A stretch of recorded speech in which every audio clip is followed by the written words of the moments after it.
Hello aspirants, welcome to sociological Sunny, myself Sunny Dey. Okay, তোমাদের যে এই ভিডিও লেকচার সিরিজ যেখানে তোমাদের সোশ্যাল কারেন্ট অ্যাফেয়ার্স পড়ানো হবে তার উদ্দেশ্য কিন্তু ইউপিএসসি এবং ডাব্লিউবিসিএস দুটোই। কি করে দুটো তোমাদের বলে রাখি, তোমাদের ডাব্লিউবিসিএস এর যে ল্যাঙ্গুয়েজ পেপারটা আছে যেখানে তোমাদের বেঙ্গলি বা ইংলিশ দুটো পেপারই দিতে হয়, বা যাদের অনেকের হিন্দি থাকে, সেখানে তোমাদের যে এসেগুলো আসে বা তোমাদের যে ওই প্রতিবেদনগুলো লিখতে হয়, সেইখানে কিন্তু তোমরা দেখেছো যে সোশ্যাল যে কোনো একটা ঘটনা, সেখান থেকেই তোমাদের সেগুলো লিখতে হয়। যেমন এইবারেই এসেছিল মেবি দূষণ নিয়ে কিছু, প্লাস্টিক নিয়ে কিছু।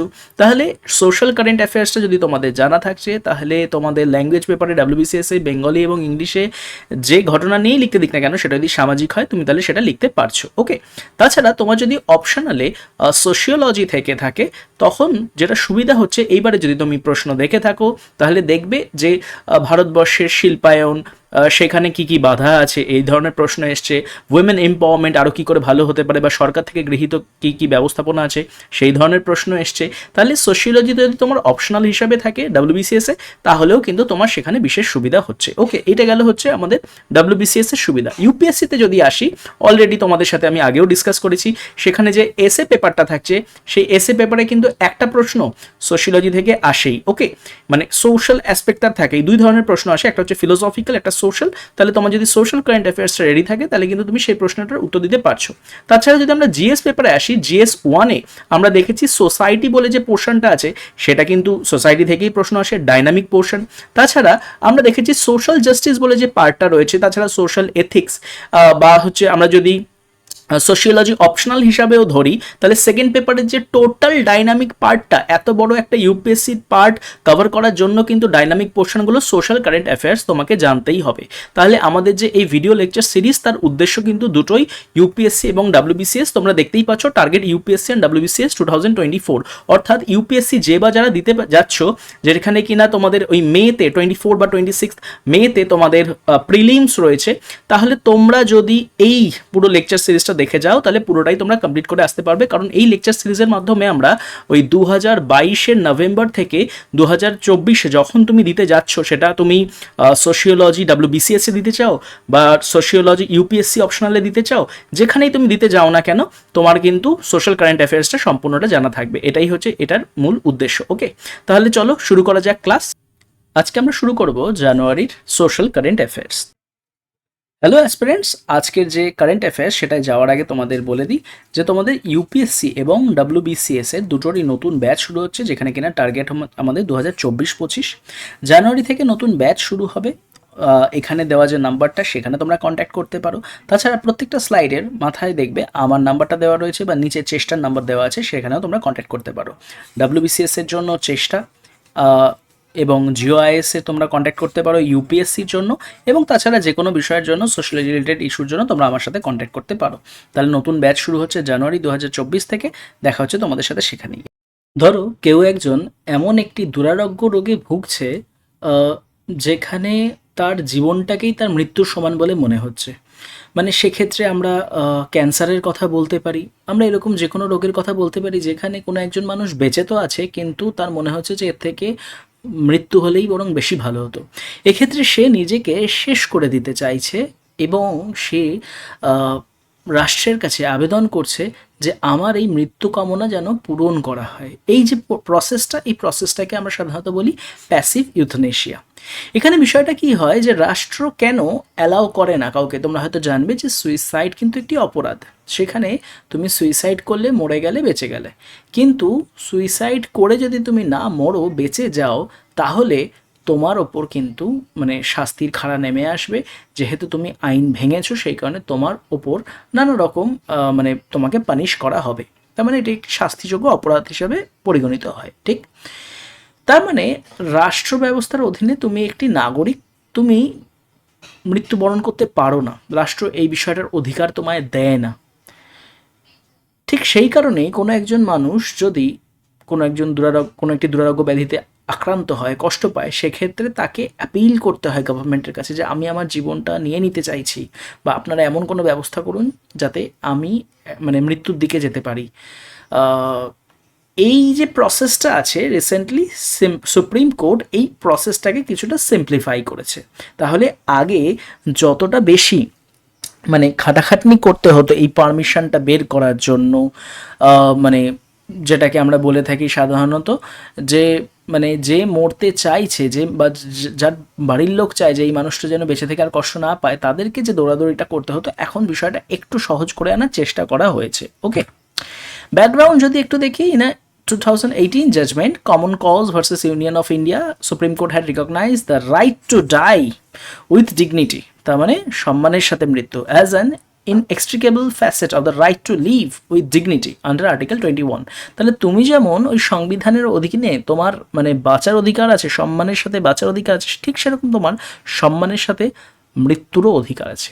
It had accordingly upheld the legal validity of passive euthanasia. তো এটা থেকেই কিন্তু আমরা কোথাও না কোথাও ওই প্যাসিভ ইউথেনেশিয়ার একটা লিগাল ভ্যালিডিটি পাই, ঠিক এই article 21 of Indian constitution. Okay, it was argued that the directions had become virtually unenforceable owing to the complexity of the procedure prescribed by SC. Thus necessary amendments were sought to make the judgment workable। তাহলে বিষয়টা যাতে একটু সহজ হয় সেই বিষয়ে যদি আমরা একটু চেষ্টা করতে পারি। Accordingly, several changes were introduced by the 5-judge bench in the guidelines laid down in 2018 with respect to the execution and enforcement of advance care directives as well as procedure for passive euthanasia। এবং already এই বিষয়গুলোতে কাজ চলছে যে এইগুলোর execution এনফোর্সমেন্টে কীভাবে মানে কোন কোন নিয়ম আনা যেতে পারে। এবার তোমাদের প্রশ্ন হতেই পারে যে একজন মারা যেতে চাইছে, যাক না, সমস্যা কি? এর কিন্তু আবার প্রোজ এবং কনস দুটো নিয়েই আমরা আলোচনা করব। তার মানে তোমার সামনে যদি একজন আসে যে বলছে যে আমার মৃত্যু চাই, তো তুমি হ্যাঁ বলবে না না বলবে? এমনও দেখা যায় যে টাকার অভাবে সে মৃত্যু চাইছে, মানে তার ট্রিটমেন্ট করার অবস্থা নেই, সেই কারণে সে মনে করছে যে ট্রিটমেন্ট করার অবস্থাই যখন নেই তাহলে আমার মৃত্যুই শ্রেয়। তো সেক্ষেত্রে তুমি কি তাকে এরকম পারমিশন দিয়ে দেবে? তার মানে রাষ্ট্রর কাছে তাহলে প্রথমে এরকম কেস আসে যে এর কাছে এটার ট্রিটমেন্ট হয়, এর যেহেতু ট্রিটমেন্টের টাকা নেই সেই কারণে মারা যেতে চাইছে। অথবা এটা আসে যে ঠিক আছে, এই ট্রিটমেন্টের টাকা নেই, মানসিকভাবে শারীরিকভাবে পুরোপুরি বিধ্বস্ত, এর হয়তো ট্রিটমেন্ট মানে হতে পারতো কিন্তু এ কোনোভাবেই বাঁচতে চায় না, এইরকম একটা কেস আসে। অথবা হচ্ছে একদম মানে আনকিউরেবল, মানে কোনোভাবেই কিওর করা সম্ভব না, ঠিক আছে, এরকম কেসও আসে। তো এই যে এক এক ধরনের এক এক রকম কেস, কোনটায় সে পারমিশন দেবে, কি বিষয়, এইটার জন্য কিন্তু আলাদা করে বোর্ড প্রভৃতি গঠন হয়েছে, যেটা এখন হয়েছে আর যেটা আগে ছিল। যদি একবার আমি পড়ে নিই, living will, an attestation by a notary or a gazetted officer to be sufficient for living will. Living will, a part of national health record which can be accessed by Indian hospitals. 3 doctors including treating physician and 2 other doctors with 5 years of experience in with specialty will comprise the primary board of doctors, primary or secondary board to decide within 48 hours on withdrawal of further treatment. Hospital must immediately constitute a secondary board of medical experts। তাহলে এতগুলো প্রসেসের মাধ্যমে এখন এটা সম্ভব। আগে কিন্তু এই প্রসেসটা আরো বেশি জটিল ছিল। Earlier it was necessary that a judicial magistrate attest, আগে যেটা ছিল জুডিশিয়াল ম্যাজিস্ট্রেট, এখন হয়ে গেছে এটা gazetted officer. Living will was kept in the custody of the district court concern. এবার আগে হচ্ছে ডিস্ট্রিক্ট কোর্টেই থাকতো, বাট এখন হসপিটালে সেটাকে অ্যাক্সেস করতে পারছে। Primary board of doctors need at least 4 experts from general medicine, cardiology, neurology, nephrology, psychiatry, oncology with overall standing of at least 20 years। যে এত অভিজ্ঞ এত ক্ষেত্রের মানুষদেরকে প্রয়োজন ছিল, এখন কিন্তু সেটা অনেকটা কমে গেছে। The 2018 judgment did not specify any outer limit on withdrawal of treatment। এটা কিন্তু 48 ঘন্টা বলছে, 2018 কিন্তু এইরকম কোনো স্পেসিফিক withdrawal limit বলেনি। The district collector had to constitute the second board of medical experts। একটা সেকেন্ড বোর্ডের কথা যেটা বলছে, আগে ওটা ডিস্ট্রিক্ট কালেক্টরের হাতে ছিল যে সেই ওটাকে তৈরি করতো, এখন কিন্তু হসপিটাল সেই সেকেন্ড বোর্ডটা তৈরি করছে। তাহলে দেখতেই পাচ্ছ যে বিষয়টা কিন্তু অনেকটা তাহলে সিম্পল করে আনা হয়েছে। এটা হচ্ছে টাইম লাইন অফ ইউথেনেশিয়া, যে ওটা কোন কেসে কী রকমভাবে কোথায় কোন পর্যায়ে এসেছিল। প্রথমে ছিল হচ্ছে P Rathinam case 1994, struck down section 309 of Indian penal code, attempt to suicide as unconstitutional. Jian Kaur case 1996, both assisted suicide and euthanasia were unlawful. Aruna Shahanbag case 2011, supreme court allowed passive euthanasia for the first time. Okay, তার আগেরগুলোকে কিন্তু এরা অপরাধ হিসাবেই ধরেছিল। Law commissions 2040 first report on passive euthanasia 2012 also recognized individual autonomy and the need for euthanasia in certain cases। তাহলে যেই কেসে প্রয়োজন সেই জায়গাগুলোয় কিন্তু তারা সহমত প্রদান করতে বাধ্য। ওকে, এবার আর্গুমেন্টস ইন ফেভার অফ ইউথনেশিয়া, যে আমি চাইছি, আমি কেন মরবো না, এটা হচ্ছে ফেভারেও আমরা পড়বো, আবার এর এগেনস্টেও আমরা দেখবো। ফেভারে কি দেখছি, right two self determination, human being should be free to make decision about their own life, এটা আমার জীবন আমি ঠিক করবো, মাই লাইফ মাই রুলস, ওই যে আমরা বলি না যে আমার জীবন আমি ঠিক করবো, আমি এটাকে নিয়ে কী করতে চাই। This is specially true if they are facing a terminal illness from which there is no chance of recovery, যেটার কথা বলছিলাম যে রিকভারির কোনো চান্স নেই, এই ক্ষেত্রে আমি সুযোগ দিতে পারি। কিন্তু সে মানসিকভাবে ভেঙে পড়েছে, তাই সে মৃত্যু চাইছে, সেক্ষেত্রে আমি গভর্নমেন্ট থেকে বলবো যে ইনিশিয়েটিভ নিক, তার উপর সাইকোলজিক্যাল কাউন্সেলিং চলুক। ওকে, তাহলে এমন রোগ যেখানে কিনা সে কষ্ট পাচ্ছে, ঠিক হওয়ার কোনো উপায় নেই, সেইখানে কিন্তু এই সেলফ ডিটারমিনেশন রাইটটা আমাদের দেওয়াই উচিত। কেয়ার গিভার্স বার্ডেন, তাহলে দেখো একটা মানুষকে অন্যান্যরা মানে সেবা প্রদান করছে, এটা তো তারাও আটকে যাচ্ছে, তারা মানে স্বাভাবিক জীবনযাপন করতে পারছে না। তো এক্ষেত্রে কিন্তু অনেক সময় বাড়ির লোকেরাও আবেদন করে যে এই ব্যক্তির মৃত্যু চাই, এ নিজের জীবন বেছে নিয়েছে বা এরও বাঁচার কোনো ইচ্ছা নেই, আপনি যদি এদের থেকে আমায় মুক্তি দেন, একে পরিষেবা দিতে হচ্ছে, তাহলে আমাদের খুব উপকার হয়। এবং তারও একটা মত থাকে, যে ব্যক্তির মানে সাথে দুর্ঘটনাটা ঘটেছে, সেও বলে যে হ্যাঁ আমার মৃত্যু চাই, কারণ আমার জন্য এরা সব নিজেদের যে স্বাভাবিক জীবন সেটা নষ্ট হচ্ছে। Majority of such petitions are filled by the sufferers or family members or their caretakers। বুঝতে পারছো, যারা সেবা করছে তারাই বরং এই অ্যাপিলটা করে।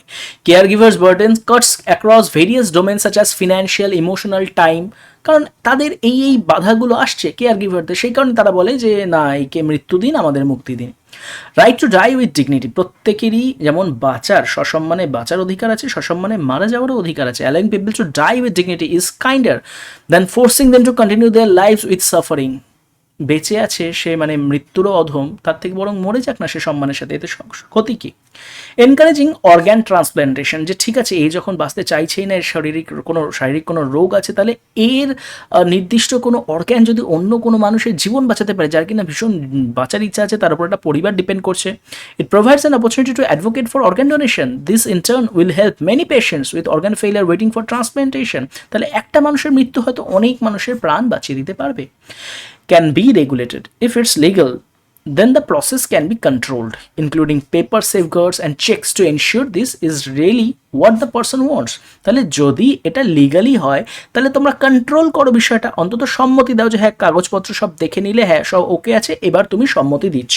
তাহলে যারা ইউথনেশিয়ার মানে ফরে কথা বলে, ফেভারে কথা বলে, তারা কিন্তু এই প্রপোজালগুলো দেয় বা এই কথাগুলোই বলে। এবার যারা ইউথনেশিয়ার এগেনস্টে কথা বলে, তারা কি বলে, eliminating the invalid.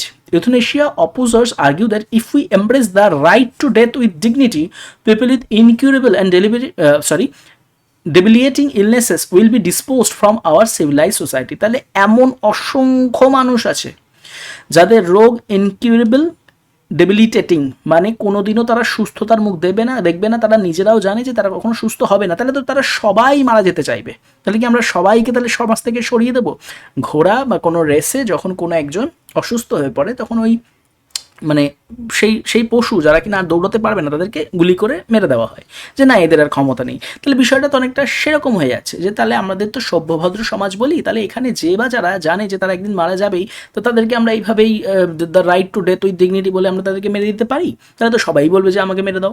Mala fide intention, there is a possibility of misusing euthanasia by family members, যে ফ্যামিলি মেম্বার্সরাই তারকে কোনোভাবে ব্রেন ওয়াশ করেছে বা ম্যানিপুলেট করেছে, এবং এই চলে গেলে হয়তো ফ্যামিলি মেম্বারদের আরও উপকার হবে, ভালো হবে, এবং সেই মানে প্রপার্টি রিলেটেড, টাকা পয়সা রিলেটেড হয়তো কোনো ব্যাপার আছে, সেই কারণেই তারা এটা ফ্যামিলি মেম্বাররা ইচ্ছা করে এটা করছে, এমনও হতে পারে। Mala fide intention.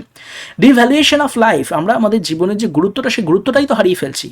ইউথনেশিয়া weakens society's respect for the sanctity of life as it leaves open various dangerous loopholes for exploitation leading to the disposability of human existence. আমরা আমাদের জীবনের গুরুত্বটাকে যদি এতটাই ছোট করে দেখি, তাহলে কিন্তু মানে আমাদের যে বাঁচার যে ইচ্ছাটা, সেটা এমনিই মরে যাবে। কমার্শিয়ালাইজেশন অফ হেলথ কেয়ার, তোমরা জানো আমাদের দেশে কিন্তু সব কিছু নিয়ে কমার্শিয়ালাইজেশন হয়, মানে সারোগেসি নিয়ে কমার্শিয়ালাইজেশন হয়েছে, বা অন্যান্য যখন অর্গ্যান ডোনেট করার গল্প হয়, তখনও কিন্তু কমার্শিয়ালাইজেশন হয়, যে রীতিমতো টাকা দিয়ে তারা কিডনি বিক্রি করছে। তো এই যে এমন একটা দেশ যেখানে ইনফ্রাস্ট্রাকচারটাই এরকম যে কোনো কিছু কেনা বেচার দিকে চলে যায়, তাহলে এইখানেও কিন্তু সেই বিষয়টা আসতে পারে যে হয়তো অর্গ্যান দরকার, সেই কারণে কাউকে দিয়ে একটা সই করে নিল যে না এর মরার ইচ্ছা, কারণ এর এই রোগটা রয়েছে, যাতে কিনা সে মরে গেল, তার অর্গ্যানগুলো একজন কেউ পেয়ে গেল, কারণ সে ডোনেট করলো এবং তার পরিবার অনেকগুলো টাকা পেলো, মানে যে মারা যেতে চাইছে। If euthanasia is legalized, then commercial health sector will serve death sentence to many disabled and elderly citizens of India for meager amount of money. যে হ্যাঁ ঠিক আছে, এদের মেরে দাও, এদের বরং আমরা অর্গানগুলো পেয়ে যাবো, অন্যান্য লোককে দিয়ে আমরা বিক্রি করে খেতে পারবো, এইটা দাঁড়িয়ে যাবে এগেইনস্ট হিপোক্রেটিক ওথ। তুমি তোমার মানে মেডিকেল সায়েন্সে যে ওথটা নাও, সেটা হচ্ছে যে আমি আমার মানে জীবনের শেষ নিঃশ্বাস অবধি যতজন মানুষ আছে তাদেরকে বাঁচাবার চেষ্টা করব। তো সেখানে ডাক্তার, নার্স, হেলথ প্রফেশনাল সবাই এই ওথ গ্রহণ করে, তাহলে তুমি সেই ওথ গ্রহণ করার পরেও কিভাবে কোনো মানুষকে মারছো? To ask that doctors, nurses, or any other health professional carry out euthanasia or assist in a suicide would be a violation of fundamental medical ethics, namely the Hippocratic Oath. স্বাভাবিক। তাহলে আমরা দেখলাম যে ফেভারে এবং আর্গুমেন্টসে দুই দিকেই কিন্তু খুব সুন্দর কথা লেখা রয়েছে, এবং দুই দিকেরই যে আর কি যুক্তিগুলো রয়েছে সেগুলো খুবই ভালো। Conclusion: euthanasia is something that cannot be always just looked at logically. There are many emotions involved as well. Each individual also has the right to make their own decisions when it comes to something of such a severe nature.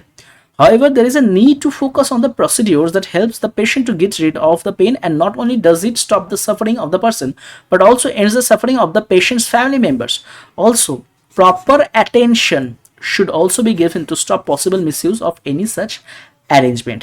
তাহলে একদিকে আমরা যেমন এটাকে সম্পূর্ণ ছুঁড়ে ফেলতে পারছি না, আবার এর মধ্যে কিছু মিসইউজ আসবে, সেগুলোকেও আমাদের সামলাতে হবে। তাহলে সঠিকভাবে যদি আমরা এই বিষয়টাকে পুরোপুরি কন্ট্রোল করতে পারি, তাহলে কিন্তু এই ইউথনেশিয়া যে বিষয়টা রয়েছে সেটা মানে খুব একটা খারাপ জিনিস হবে না, অ্যাটলিস্ট তাদের জন্য যাদের বেঁচে থাকাটা মৃত্যুর থেকেও বেশি দুর্বিষহ। ওকে, তাহলে আজকের জন্য ছিল আমাদের এই সোশ্যাল কারেন্ট অ্যাফেয়ার্স জানুয়ারির। পরের দিন দেখা হচ্ছে অন্য কোনো কারেন্ট অ্যাফেয়ার্সের সাথে। ধন্যবাদ।